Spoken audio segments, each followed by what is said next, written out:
keep a close watch on your kids. Yes. Don't let them out of your sight. Keep your babies close to you. There's someone out there. Hello and welcome to True Crime Rocket Science, the most authentic voice in true crime. In this episode, we're going to look at part 4 of the Sermon on the Porch. We're going to look at statement analysis, once again highlighting 7 insights across about 2 minutes of Don and Candus' statements that they made on June 29th, 2 weeks after their 5-year-old daughter went missing. Now, as I'm sure many of you are familiar with, the interview room have done some statement analysis as well on Don's phone call in on that transcript. I've started my own highlighting of some of the pertinent points, so I must say I've found that quite fascinating. The expert on that panel is pretty good, and so there are a couple of things that he touched on that I want to sort of elaborate on in a little bit more detail, adding a few little things here and there. And so I'll be doing that in a live tomorrow night. Night my time, but it'll probably be sort of afternoon for you guys, around about 4 or 5 p.m. Eastern Standard Time. So look out for that. But before we get to today's episode, if you haven't subscribed to the channel, please do. Like, share, leave a comment. You can subscribe by hitting the light blue icon on the bottom right of your screen. Hit the notifications bell. If the comments are disabled, head on to Twitter using the hashtag SummerWells and at Crime Rocket. And let's get started. I put out there that one of Summer's favorite songs was Godzilla, and they say, and they're jumping all over me about past tense was, well, I'm sorry about that. It's just... That's awesome. So that is number 1, Don highlighting the past tense at 5 minutes 37. And it's actually the first of 2 references to the past tense in this 2-minute section. It's quite interesting that he is obviously very aware of it in this sort of mid part of the Sermon on the Mount. Now, I'm not sure what is a bigger red flag, Don actually using the past tense or Don revealing the fact that he's been scouring social media so closely. This whole idea of the past tense as a red flag is right at the top of his mind. That is what he's thinking about. When he's supposed to be revealing his favorite memory of summer, what is he doing? Well, he dives out of that into countering those accusing him of using the past tense. He's trying to build himself up. He's trying to defend himself, right? And what this shows is where his thoughts are in this interview. As I say, defending himself even when the focus should be on summer based on the question he's asked. Bear in mind, the question he's asked is, what is your favorite memory of summer? And he kind of comes out of that to acknowledge that he's used the past tense. When he should be so emotionally invested that he's keying into, genuine memories of summer. But that's even something that both he and Candus seem to be struggling to do. And I think that is true. I think they are struggling to remember, real, genuine moments of joy in Summer's life, because they've been somewhere else. They've been there, but they've been elsewhere in terms of, the substances that they've been on. That brings us to the second point, dealing with 6 minutes 8 seconds. And I don't know about you guys, I'll ask the question, do you think that this is superficial? If someone asked you about your children or your child or just somebody close to you, and all you could remember was, their favorite song or their favorite movie. If you were called to attend a funeral and speak on behalf of someone else, and all you could say was what their favorite song was, I think people would say you're damn superficial. Because when remembering their daughter, both Candus and Don seem incapable of coming up with, truly magical moments from the source material. At 6 minutes 8 seconds, Don says that Summer was like all other young girls, but I'm not sure that's true. She liked to think of herself as a princess, and and all that, like all young girls do. Now, although that's kind of a throwaway comment, I'm going to come back to it in a moment, this whole idea of thinking of herself as a princess. But I'm not really sure that that is true. What's also interesting is that they're both helping one another a lot here. Candus provides a sliver from her memory, then Don jumps in with another half-formed thought. But it doesn't resonate. We don't get a sense of genuine doting parents because they don't give us a genuine sense of their daughter as a person. We don't get a real sense of Summer through their hearts and minds because it seems like their hearts and minds aren't there. Instead, we get a very shallow sense of something. Candus quotes Summer's favorite songs, Godzilla. Well, sorry, that is quoted by Don, and then Candus quotes My House by, I think, New Breed, and the favorite movie, Frozen. And then there's this moment where that superficial quality, that artifice seems to come to the fore. So just let's kind of do a little experiment here. Even if you say, okay, let's see how much Summer enjoyed Frozen. Let's just accept the example Candus has given, and now let's just sit back and get a sense of Summer through Candus's description. And yet Candus can't even finish the sentence of her, doing this obituary of her favorite moment for her daughter, or some of the favorite things around her daughter. Just listen to this. Frozen, she loved to be that Elsa and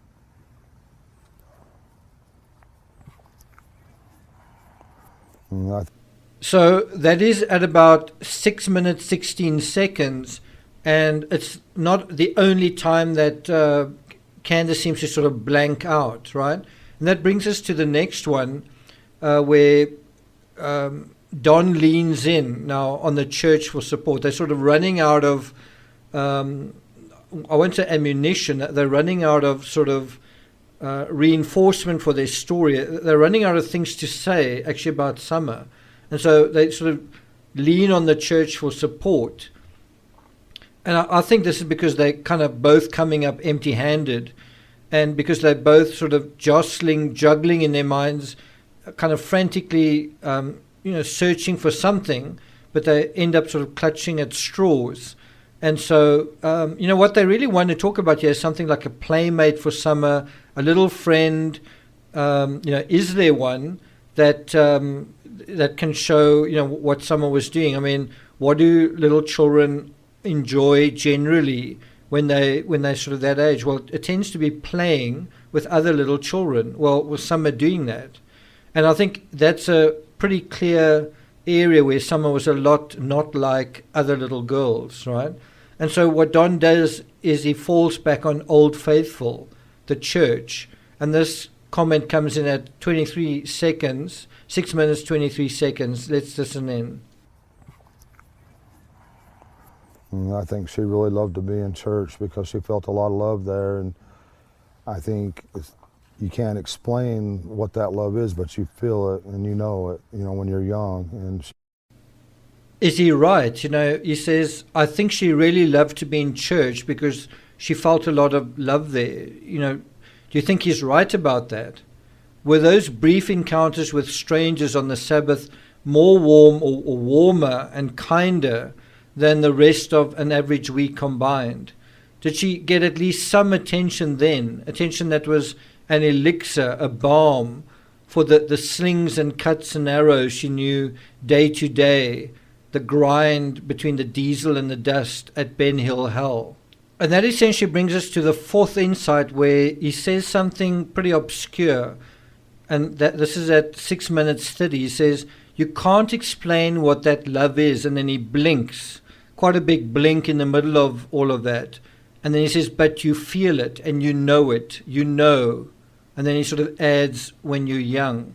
But to just emphasize, he basically says, you can't explain what that love is, blink, but you feel it, and you know it, And then he adds that part, when you're young. It's quite handy, I think, to look at Candus's sort of response. Maybe it looks like she's trying not to respond while Don is saying these words. But Don gets pretty shifty-eyed at this point. He looks at Candus, then to his left. He seems to be accessing memory, then back to Candus. And he's quite emphatic on this point. He's quite emphatic. He's trying to emphasize what he's saying here, which is quite different from some of the other statements he says about Summer feeling love and knowing it. He nods his head as he speaks. But is he really talking about Summer feeling love in a church sense? Because he changes the pronoun here to you. He's not talking about Summer, is he? When he says, you can't explain what that love is, blink, but you feel it and you know it. You know when they're young, when you're young. And we've heard that Don apparently got it on with Jeannie when they were small children. Think about that and those words again. You can't explain what that love is, blink, but you feel it and you know it. You know when you're young, right? And so it sounds like he could be describing the experience of addiction too. Just replace the word love with the name of a drug or a substance. You can't explain what that blank is, but you feel it and you know it. You know.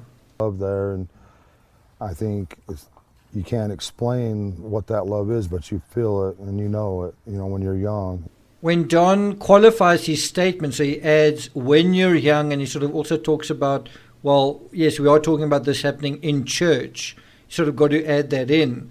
There's a little bit of reaction from Candus, and I mean, she doesn't respond much anyway, so that little bit of reaction compared to how little she reacts is kind of big.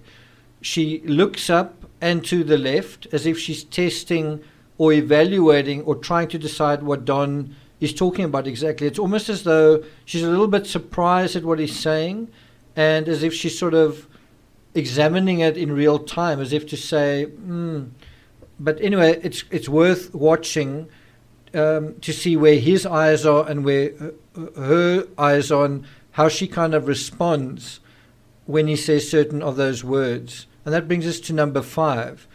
She loved everybody in that church, or she loves everybody in that church, I should say. So this is the second time that he addresses the tense, right? Now, he's trying to make the case again of what kind of person Summer was and, her favorite places. Meanwhile, he's actually conscious again, oh no, I've spoken in the past tense again, right? I felt that there, and she loved everybody in that church. Or she loves everybody in that church. I should rephrase that, because they'll tear that apart as past tense, and I apologize again for that. I hope she gets to come home, and I hope she gets to be with our church family again. Now, it's hard to say, but it could be that Candus is also quite let down by him talking in the past tense. Maybe it was something she noticed and warned him about and said, don't do that. And then when he did it and even drew attention to that, because she actually kind of scratches the side of her mouth at a certain point, she looks a little bit, I won't say disenchanted, but a little bit dismayed at the guy sitting next to her saying what he is in the way that he's saying it. It just would be interesting to know, who noticed that thing about the past tense, who sort of fixated on that. In any event, at 6 minutes 38 seconds, Don seems to go off script regarding his church narrative, but then he rescues himself and brings it back. And once he does, he realizes his concentration has slipped back to its default setting, the past tense. But overall, Don's working pretty hard to cross his T's and dot his I's. Do you notice? And that brings us to the 6th point. Her best friend was Robin. Now, I could be a little bit rusty, but as far as I know, in the entire Sermon on the Mount, only one person's name is ever mentioned. So, there's not a drug dealer's name, there's not a co-worker's name, there's not Macbeth's name, there's no one's name mentioned except Robin. And if you think what a beautiful, shining example Robin is, if you want to actually go and, look her up, it's going to reflect really well on the Wells family and also on, on Candus, on Don, on Summer. So in any event, sensing Don's about to make another mess at this point, Candus seizes on a dimly realized thought given her hazy state. Robin. Tell them about Robin. And so this name dropping of Robin, who does it come from? It comes from Candus. Our best friend in that church was Robin. She loved her to death. Yeah. So that comes up at 6 minutes 55 seconds, where she describes Robin as her best friend, adding she loved her to death. Here, Don and Candus talk over one another about Robin. Candus describes Robin as her favorite person. Oh, not Macbeth. And that brings us to the seventh and last insight I'm going to highlight in this 2-minute section. It's where they say, I think it is Don saying, any woman that was professional, and then Candus adds, or was pretty. Don goes on to say she looked up to those kind of women, right? And I think what is immediately obvious here is that there's no mention of a little girl anywhere in the story. There's no little girl that is part of Summer's friendship circle. It just doesn't seem to be that way. Instead, there's a woman that is mentioned.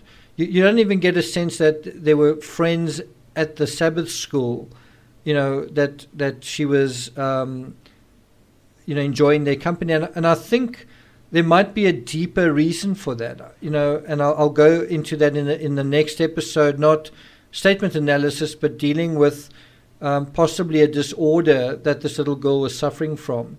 I'm just saying this is potentially a sign.